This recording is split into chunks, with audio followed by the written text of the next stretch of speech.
अस्सलामुअलैकुम जी फ्रेंड्स। आज का जो हमारा टॉपिक है वो है ब्लैक बॉडी रेडिएशन। इंशाल्लाह रहमान आज इस पर ब्रीफली बात करेंगे कि ब्लैक बॉडी रेडिएशन है क्या, इसकी एग्जांपल्स क्या है और इसका एक्सप्लेनेशन है वो क्या है। आज इस पर कम्प्लीटली बात करेंगे। तो आइए स्टार्ट करते हैं। बिस्मिल्लाहिर्रहमानिर्रहीम। सल्लल्लाहु अला मुहम्मद सल्लल्लाहु अलैहि व आलिहि वसल्लम। सबसे पहले इसकी डेफिनेशन देखते हैं। डेफिनेशन की बहुत ज़्यादा हैं, उनमें से मैंने सिर्फ एक डेफिनेशन लिखी है जो आसान है।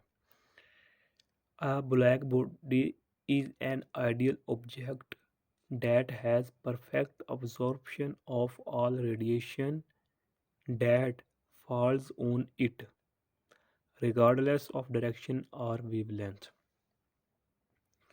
कि जो ब्लैक बॉडी रेडिएशन है, ये ब्लैक बॉडी एक ऐसा ऑब्जेक्ट है कि इस पर अगर रेडिएशन फॉल करवाई जाए, इनके दूसरे अल्फाज में हम कहें कि इस पर लाइट फॉल की जाए, तो ये अब्जॉर्ब कर ले, यानी कि अपनी तरफ खींच ले, जमा कर ले उन रेडिएशंस को, यानी कि अब्जॉर्ब कर लेता है रिगार्डलेस ऑफ डायरेक्शन के।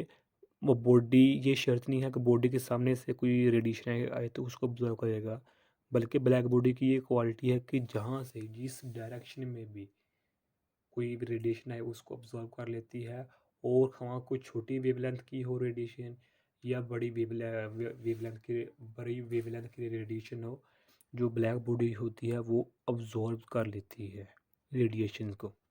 ये एक डेफिनेशन है। ये डेफिनेशन रोंग भी हो सकती है, लेकिन 90% ट्रू है। ओके, क्योंकि ब्लैक बॉडी रेडिएशन पर बहुत ज़्यादा तबसरा किया गया है। इसलिए अगर मैं चाहूँ कि आप इधर आरडीएल का लफ्ज़ ना इस्तेमाल करें तो ठीक रहेगा।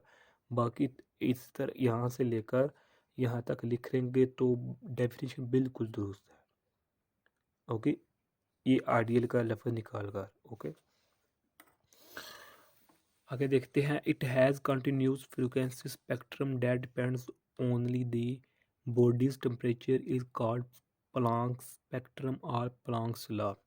ये प्लांक स्पेक्ट्रम या प्लांक्स लॉ की ये डेफिनेशन भी आप लिख लें, तो नहीं तो वैसे ब्लैक बॉडी में ये पॉइंट आता है कि जो ब्लैक बॉडी होती है ये कंटिन्यूस फ्रीक्वेंसी स्पेक्ट्रम रखती है अक्सर,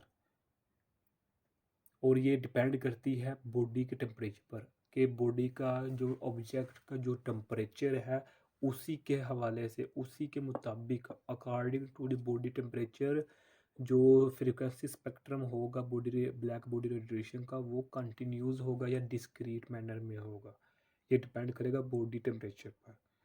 ओके, नेक्स्ट पॉइंट है as temperature increases about 500 degree Celsius scale black bodies start to emit amount of visible light. अच्छा, पहले मैंने बताया कि जो ब्लैक बॉडी रेडिएशन होती है वो तो रेडिएशन अब्सॉर्ब कर लेती है, लेकिन एक हद होती है, एक लिमिट होती है ब्लैक बॉडी की, कि इस लिमिट तक ब्लैक बॉडी रेडिएशन से मुख्तलिफ वेवलेंथ की अपने अंदर अब्जॉर्ब करने की सलाहियत रखती है। जब वो सलाहियत कंप्लीट हो जाती है तब ब्लैक बॉडी रेडिएशन आने वाली रेडिएशन को या तो रिफ्लेक्ट कर देगी या फिर जो होंगी ना अपने अंदर मौजूद जो होंगी रेडिएशंस मुख्तलिफ वेवलेंथ्स की, उसको बाहर डिपॉजिट रिमूव करना शुरू कर देगी। मिसाल के तौर पर ये ब्लैक बॉडी है, इसके अंदर ये पहले ही हीटेड है, ये ब्लैक बॉडी हीटेड है। हीटेड का क्या मतलब है, इसकी कैपेसिटी ख़त्म हो चुकी है अब मुख्तलिफ वेवलेंथ की रेडिएशन को ऑब्जर्व करने की।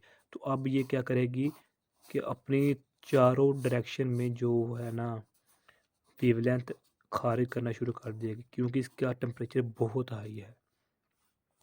वो हाई टेम्परेचर इधर मैंशन किया गया कि ब्लैक बॉडी का आलमोस्ट अगर 50 इससे अबव कर जाए टेम्परेचर, तो अक्सर जो ब्लैक बॉडी रेडिएशन होते हैं वो अपने अंदर से जो वेवलेंथ उन्होंने अब्जॉर्ब की होती है वो बाहर रिमूव करना शुरू कर देते हैं। ओके, तो आगे देखें। इसकी एक्सप्लेनेशन ये लिखी हुई है, ये देख लें डायग्राम के। सपोज करें हमारे पास ये ब्लैक बॉडी रेडिएशन है, इस पर ये जो वे रेडिएशन ये फॉल कर रही हैं, ये ऑब्जर्व कर रही हैं और इधर ये इमिट कर रही हैं। अब ये जो रेडिएशन फॉल हो रही हैं, ये इधर से भी हो सकती हैं, इधर से भी इस पर फॉल हो सकती हैं, इधर से भी, इधर से भी, इधर से भी, यानी कि चारों तरफ से ऑल राउंडर जहाँ से भी जो रेडिएशन इस पर फॉल करेगी वो ऑब्जर्व कर लेगी। ओके। और इधर एक नोट करने वाली बात ये है कि जिस डायरेक्शन में जो रेडिएशन ऑब्जर्व होगी उसी डायरेक्शन में जो है ना वो इमिट होगी बाहर की तरफ। ये आगे एक्सप्लेनेशन है इसकी मज़ीद, उसमें कुछ इस तरह में होता है कि जिस डायरेक्शन में रेडिएशन ऑब्जर्व हुई है उसी डायरेक्शन में इमिट होगी, या फिर दूसरी डायरेक्शन में, इसकी भी एक अलग से थ्योरी है। ओके। तो अब जो ये रेडिएशन आ रही हैं इनकी वेवलेंथ डिफरेंट भी हो सकती है। मिसाल के तौर पर इसकी वेवलेंथ है 50, मान लेते हैं 50, इसकी हो सकती है 100, इसकी 70 भी हो सकती है। या इस पर अब कोई नई थर्ड इस पर रेडिएशन फॉल कर रही है, उसकी 5 वेवलेंथ भी हो सकती है। यानी कि डिफरेंट डायरेक्शन, डिफरेंट वेवलेंथ की रेडिएशन जो ब्लैक बॉडी रेडिएशन वो ऑब्जर्व कर लेती है। ओके। तो अब परफेक्ट ब्लैक बॉडी रेडिएशन क्या होती है? ये पीछे हमने ब्लैक बॉडी रेडिएशन की डेफिनेशन करी थी। अब परफेक्ट ब्लैक बॉडी की स्टडी करते हैं कि perfect black body is the one which absorb 100% of energy, यानी कि रेडिएशन इंसिडेंट ऑन इट। यानी कि परफेक्ट ब्लैक यानी कि नाम से ज़ाहिर हो रहा है कि परफेक्ट ब्लैक बॉडी वो बॉडी होती है कि उस पर यानी कि जितनी भी रेडिएशन फॉल की जाए वो उनको परफेक्टली, कंप्लीटली 100% ऑब्जर्व कर लेती हैं। ये था perfect black body radiation black body के लिए। लेकिन जो हमने पीछे डेफिनेशन डिस्कस की है या जो ये हम डिस्कस कर लिए हैं, इनमें जो होती है, मिसाल के तौर पर ये रेडिएशन फॉल कर रही है इस पर, ये हो सकता है कि ये ब्लैक बॉडी इसको 95% ऑब्जर्व करे, हो सकता है इसको 99, हो सकता है इसको 90 ऑब्जर्व करे। यानी कि ये परफेक्ट ब्लैक बॉडी नहीं होती है। Okay.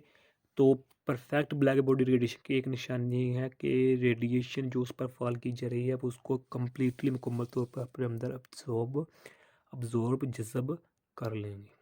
Okay. The temperature of the body can be calculated by using Stefan Boltzmann equation. तो अब जो black body radiation, black body का जो टेम्परेचर वो कैसे मालूम किया जाता है, वो किया जाता है स्टीफन बोल्ट्जमैन इक्वेशन से। ओके। तो ये एक वीडियो थी, उम्मीद आप लोगों को समझ आ गई होगी। अगर आपने अभी तक हमारे चैनल पाक एम अकेडमी सब्सक्राइब नहीं किया तो सब्सक्राइब, लाइक, शेयर भी कर दें। और अगर कोई मशवरा देना चाहते हैं तो कमेंट करके दे सकते हैं। जज़ाकल्लाह खैर। अस्सलामु अलैकुम व रहमतुल्लाहि व बरकातुहू।